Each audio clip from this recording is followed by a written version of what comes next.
What up, soul family? Thank you for being here with me today. I'm so grateful. I'm so grateful.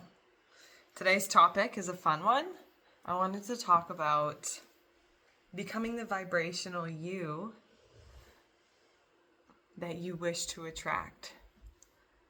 So, one of the questions I've been asking myself recently is, would my millionaire self do this?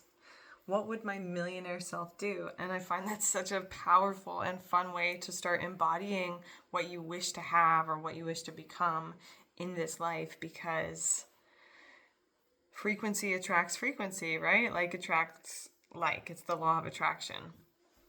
As many of you, I'm sure, know, The Secret is such a powerful place to start with manifestation. And if you haven't seen it, go check it out. It's a great, I don't know if you'd consider it a documentary, but a great film that educates you on the law of attraction. And so, yeah, I've just been really playing with this and kind of dancing among the tide of how I wish to create and embody the life that I actually want. And so, I even had this conversation with my dad this morning saying, if you were a millionaire, would you treat yourself this way? Or would you do these things the way you do them? Like, would you crawl back into bed if you were a millionaire and you woke up in the morning and you were like, I'm just too tired for this day, and you just like crawl back into bed? I mean, maybe, but ask yourself this question, because if you're trying to manifest or attract something into your life that you really want or desire, even as I talk about this, the conversation, like I light up because it's such fun information to have and to practice, really. Like, so I've been practicing this. I'm like, would my higher self do this? Would millionaire Randy, or even billionaire Randy, would she go about her day this way? Would she wear these clothes? Would she show up in life the way that she's showing up? And a lot of the times no comes up. And so I've been making it a very beautiful thing to ask myself this question and then go about life in the way that my higher self or my millionaire self would. I'm like, would I live my day this way? It doesn't mean you have to stop going to work and try and play life out like as if you're a millionaire, but it just means that you internally feel and become inside of yourself that way, and you start to embody the feeling of what it would really feel like to have millions. Maybe it's not millions for you. Maybe it's inner peace. I know that's a big one for me. Like, I just want to wake up and love life. Like, whatever. The millions don't come. I just want to wake up and just be so grateful to be here with you guys and to be alive and to wake up on purpose. And so whatever it is that you want, whether it's millions or just to like feel good in your body or to have a nice relationship or whatever, maybe it's just to be grateful, just waking up grateful, to not feel so irked and annoyed by life circumstances or challenges. Maybe it could just be something so simple as you just want to move through life as if you've created the next step in front of you. That was something that came to me recently, is live life as if you've created the step in front of you. Meaning that no matter what step comes, if you slip and you fall, you look at it as, why did I put this step in front of me? Why did I choose this experience? Or why am I choosing, how am I a vibrational match to this experience for it to happen? And I'll tell you guys a really quick story, because I think it's very symbolic and significant in this moment. Is I was walking across these rocks. I was at a river with my friend the other day, and I'm walking across these rocks, and I'm slipping and I'm falling and I'm like tripping, and I'm losing my clothes are hanging off my body, and I'm losing a sandal, and this popped into my head. What character are you playing right now? And I thought about that for a very long and hard minute. It's like, what character am I playing right now? Do I want to play the clumsy, I have no balance character, or do I want to walk with this like broadened shoulders, confident, bra out? This is my favorite shirt. Thank you for noticing. What character are you playing? And I want to play the character that walks as if I created the next step in front of me. Even if I don't see it, even if it's pitch black and it's dark, I want to walk with that much certainty in my body and in my being that I know I have the next step. And it's just with that certainty alone that you have more balance, or you walk more gracefully, or you lightly slip but the rock catches you. You know what I mean? And it's the embodying of the vibration that we wish to experience, or we wish to exist in. And so what a great conversation to have today, right? I know, because how fun is it to become the vibrational match of who you want to be or what you want to bring in life. And it's really our choice. And we think, of course we can't control external circumstances, and sometimes shit happens and there is no explanation for it, or maybe it comes 10 years later. And we can't quite understand everything the moment it happens, but what we can do is choose to embody an embodiment's been a really big topic for me lately, is embodying an energy, embodying a vibration. And this is truly how we become a match to what we want. We become the vibration, or become a match to what we don't want too. Like if we're fearing, here's another example, personal, very personal. I've been wondering why, I've tried to open myself up to dating. I'm like, okay, I'm putting myself out there. I'll download the app or whatever. And it's just really not my jam. And I'm just, it's not something I'm into. Like, I don't feel safe, like, putting myself quite out there yet. And that's fine. Like, maybe I'm not ready. But the message that came through was, there's part of me that wants to, and there's part of me that's not ready. So if there's a part of you that's like, I want the millions, but there's also a part of you that's like, what am I going to do with that much money? Oh my God, that's too much responsibility. Those are opposite ends of the stick, and they're going to pull in opposite directions, which means you're not going to attract the man or the girl or the millions that you want if you have two parts of you going, if your head is going one way and your heart's going the other, or whatever. Like, if you have to be fully ready in whatever way, shape, or form, mind, body, soul, heart, head, to really attract what it is you want. And then also see where you're attracting things that you don't want. I have these little experiences that have been happening to me, or that I've become more aware of in my body and in my emotions, that are showing me where I'm clinging. I call it clinging. And so I'll have a moment of having a conversation with someone, and I'll watch myself get like really worked up, and I'll just be like talking faster and louder, and I'm like, hold on. Check yourself. What is going on here? And so I'm just allowing myself, like, as whether it's sometimes I'm getting really excited, or sometimes I'm just like, I can't speak fast enough and I just want to tell this person everything. And sometimes I'm like getting a little bit irritated and I'm aggravated and it starts boiling up. I don't know what it is specifically or what emotion, but these things come up. And so when these start to come up, I've become aware, and we can all become aware of what we're clinging to, right? So if something is starting to irritate you, just like a moment ago, my neighbor has a chainsaw, and that chainsaw has been running for like 48 hours straight, I feel like. It's like I went to bed, the chainsaw was running, I woke up, the chainsaw was running, and I just like all day, I'm like, please. And so a moment ago, he just ran the chainsaw for like maybe 10 seconds. And I instantly, like something in me just clenched. And so that's where you can begin to gain awareness on where you cling.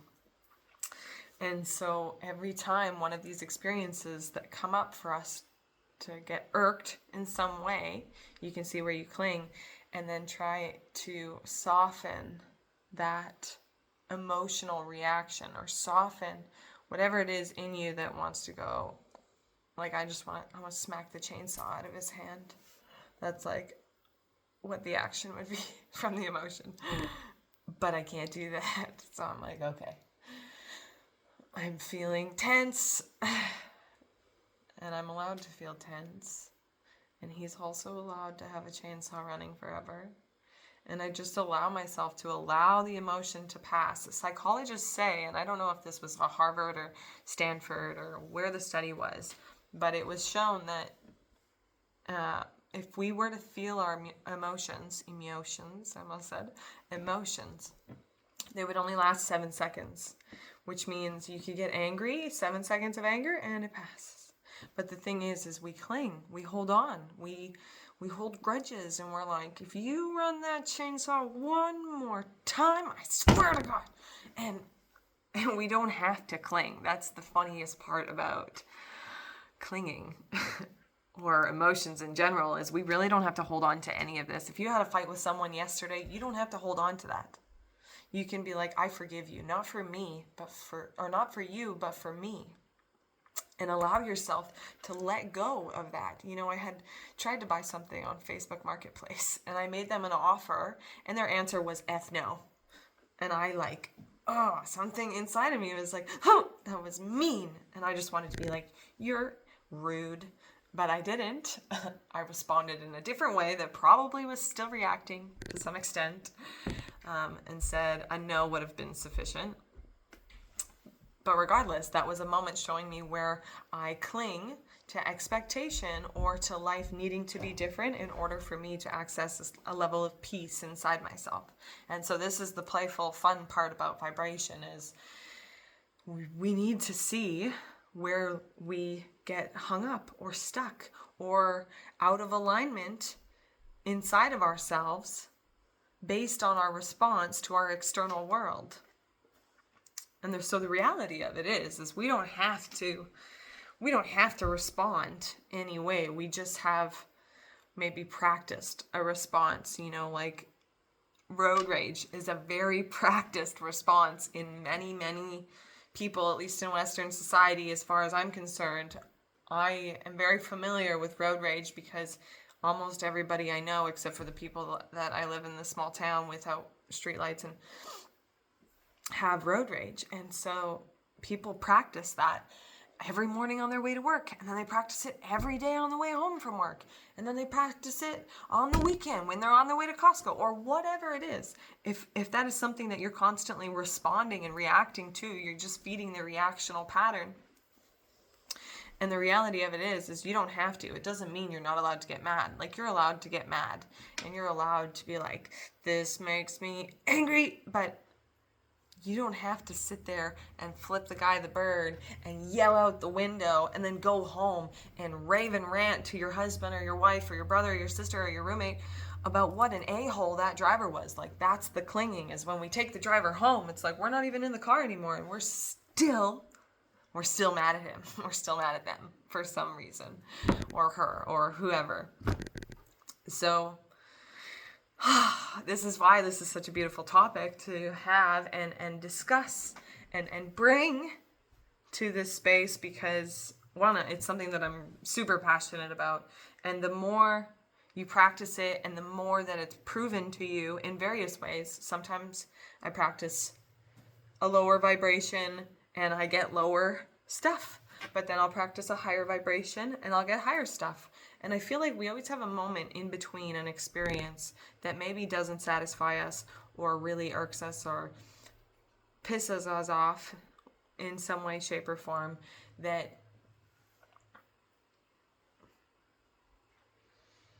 there's like a brief moment after this experience happens. It happens, and then there's a pause. And that pause, if you can just find like a deep breath in that pause, or like if you choose you, that's an even better one. If you choose you in that moment, not them. I'm not giving you my energy dollars. It's another fun thing we'll talk about. But if you choose you, like what matters most? And just to bring up another example, I'm really trying to get this in your head. I'm also trying to get it in my head at the same time. It's the more I talk about it, the better it feels. And then the more it manifests, the more manifesting manifests. And so the other day, I clean Airbnbs on the side. I love cleaning. It's great. I get to be in my own world. I listen to my teachings and my Tony Robbins and my podcasts and all of it. I love it, love it, love it. And sometimes you show up at an Airbnb and there are furniture moved around. They've brought patio furniture inside. They've left piles of dishes and garbage and shit just everywhere. And that is where I cling. That is where I start to just get really, I'm like, what is wrong with some people's children? And I just get so upset about it. And then I'll go to the business I work for and I'll be like, these guests were absolutely flubarred, and I just go on a rant. And then the whole time I'm like stripping beds and picking up their trash, and I'm just angry. I'm like fuming. I'm fuming like if there was a fire that could come out the top of my head, like the angry guy from that movie Inside Out. Then it definitely would. and so I'm like moving through my clean. I'm like, wait, hold on a second. Like, I'm not having fun. This is not enjoyable for me. I'm having a really bad time actually while I sit here complaining inside of myself. They're not even here. They're not even here to listen to me be like, you are such an a-hole for being like this. And I'm just sitting there being angry at them. And so, yeah, the question popped into my head of who's suffering right now? Who's really suffering when you're getting really mad at that driver? Or who is really suffering when you're sitting there complaining about your boss inside yourself? I mean, sometimes it's a good outlet. Sometimes we have to get that energy out and express it in some way, shape, or form. That's amazing. Like, do that. But don't suffer for prolonged periods of time because you need to hang on to your anger. Or we've practiced hanging on to our anger for so long that it's just a ritual for us. It's just an effortless thing for us to just hold on or practice. Once again, a reaction. A reaction is just a response that we don't think about. It's subconscious. It just goes. We don't have to. And so, to bring us back to energy dollars, energy, I think of energy dollars as a, excuse me, wow, it's my smoothie. Energy dollars, I think of, I relate to money. Energy, I relate to money. Money is energy. And so when I get mad at somebody, and if I just need to express and be like, you pushed my boundary and I didn't like it and whatever, that's expression. But if you're like holding it inside of yourself and it's just like a festering fury in here or wherever you feel it, mine's definitely in here, then ask yourself who is suffering right now. Is it the people that left the mess, or is it you holding on to the anger? Even though the people have already gone, or the car has already left your premises, or you're not even in the car anymore, you know? Who is suffering right now? It's you. And that's why suffering is truly voluntary. Pain is not, suffering is. We can choose how long we want to hang on to our suffering or not. We can choose But you have to reprogram your reactions. And to know more about that, you got to go check out my video that I just posted yesterday, reprogramming how you react to life. And it's super simple. Like, there are so many ways and techniques that we can do this. And this is something that I work with doing my neurolinguistics programming, coaching, and with clients. But you can do it on your own. This isn't even something that you have to pay someone to help you to do or find. Like, knowledge is at our fingertips. And so please, like, if you react to life in some way, shape, or form that doesn't feel good for you, not even like to stop, like, screw what everybody else says. Like, I always tell my mom, like, oh, you don't need to road rage. Or, like, she knows that inside of me, I'm like, oh, please stop. Like, please stop wasting your energy dollars. I don't even know if I fully explained that. We'll come back to it if not, but I'm on a roll right now. Can you tell? But, so she knows, but if, like, regardless of what people say or judge you or, you know, like me and my mother do, you're allowed to road rage, but you're also allowed to leave the road rage back there. You don't have to take it home. You don't even have to take it for the next 30 seconds. You don't even have to take it. You don't even have to take it. You can just, that mother. And then, oh, look at the birds. Look at the butterflies. Oh, moving on. You know, like, just let it go. I read the story of, it was about a monk. Oh, it's been in a couple different stories of mine, but it goes along the lines of this monk in training walks up to this wise old sage, and he goes, "Sir, what is the definition of enlightenment?" And he was carrying this big sack, the wise sage. He's carrying this big sack of sand or something along the lines. And so the man, the monk in training, what is the definition of enlightenment? And the man puts down the sack.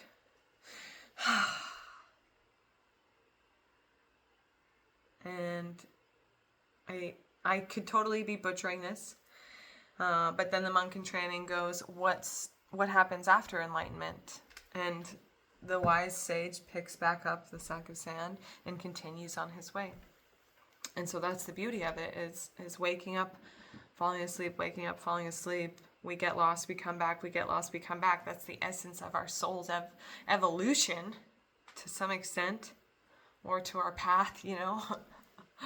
And so it's okay. It's okay for us to lose ourselves. It's okay for us to bounce in and out and fall down and get up and fall down and get up. Like that is the ebb and flow of life. There is no other way. I truly think that the perception or the illusion that it should just be rainbows and lollipops and we should be able to just walk on water and is where we get lost in the shoulds, and we're like, well, their life's like that, why isn't my life like that? Or why can't life just be easy? Or why can't, and it's not about life getting easier or getting us what we want. It's about coming to the place where we're not as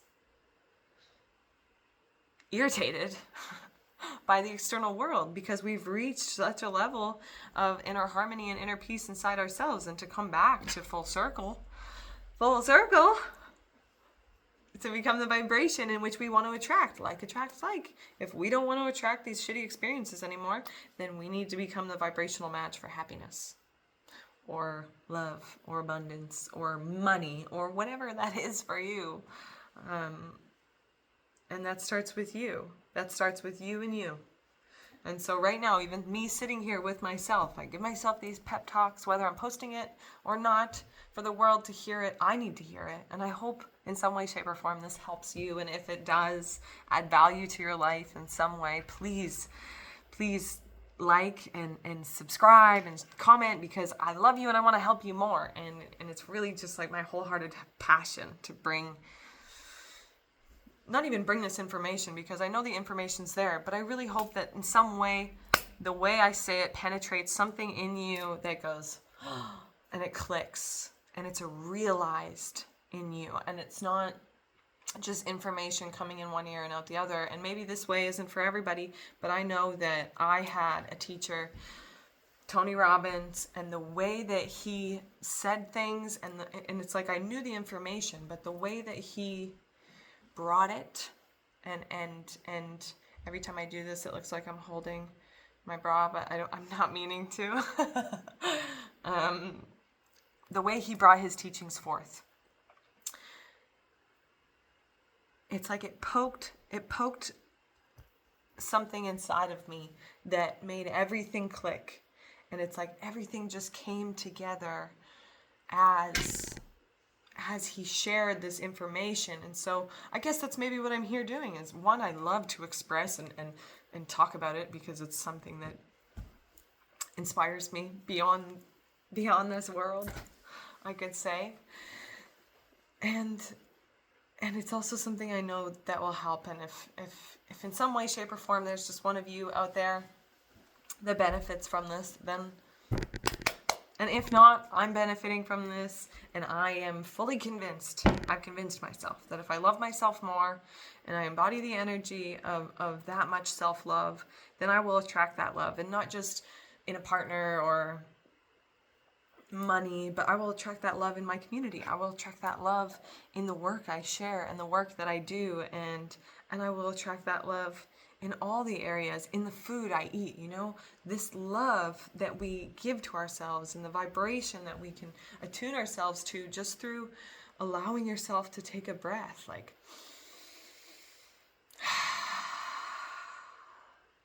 let yourself have that one breath of love. Just, I intend with this breath to just love me in this moment. And it starts there. It can start with one breath, or with one nail polish toe, or male or female, or with one pat on the back. Like, hey, I saw you open that door. I know you're in a bad mood, but good for you. Or something that I do all the time. Not all the time, maybe I should do it more often. I only do it when I'm sharing it. But I just hold myself like this, and I say thank you for doing your best. Thank you. I love you. And you really let yourself receive it and hear it. Because just that is giving you the love that you deserve. I was talking to a friend the other day, and they were like, fucking, pardon my French, nobody gives me slack. They were like, not my boss, not my coworkers, there's nobody giving me slack. And I was like, well, do you give you slack? And he listed some reasons, like, oh, I watch movies and I do this, and I'm like, well, that's good. At least somebody's giving you slack, right? But if we really expect life to give us something, we have to give ourselves it first. If we expect somebody to come and sweep us off our feet and be like a princess riding off with our prince into the distance, then girl, you better start sweeping yourself off your feet in some way. I will leave little surprises for myself around the house because that is how I want my relationship to be. I like to be surprised. And so I do that for myself all the time, whether it's like $20 in my pocket, or I'll buy myself some chocolates and then I'll hide them somewhere for myself to find them in the kitchen, or I'll buy myself flowers, and then I'll go to bed and I'll wake up and be like, oh, and I act like I'm surprised, like I forgot that I got flowers and they're from someone special, because giving me flowers is someone special still in some way. And so you just play these fun games with yourself to love yourself a little bit more. And this is such an easy way for you to practice getting into a frequency in which you want to attract, whether it's money or love or whatever it is. But finding this ebb and flow, and even creating this playfulness around it, allows you, I'm still doing it, aren't I? It allows you to start practicing the vibration that you wish to become and that you wish to attract. And maybe millions are waiting for you, and all you need to do is just tweak a couple things that irk you, and maybe stop responding to a couple things that you react to how you do. And maybe it could really just be that simple. If you made it this far, please leave me a comment with the prayer hands. I would super appreciate it, just to know how many of you are actually tuning in and enjoying my content. And thank you so much again for being here. I'm so, so grateful for all of you. Oh, wow. Thank you, thank you, thank you. Your support is so appreciated. Thank you. I love you. I hope you have a blessed rest of your day. Until next time.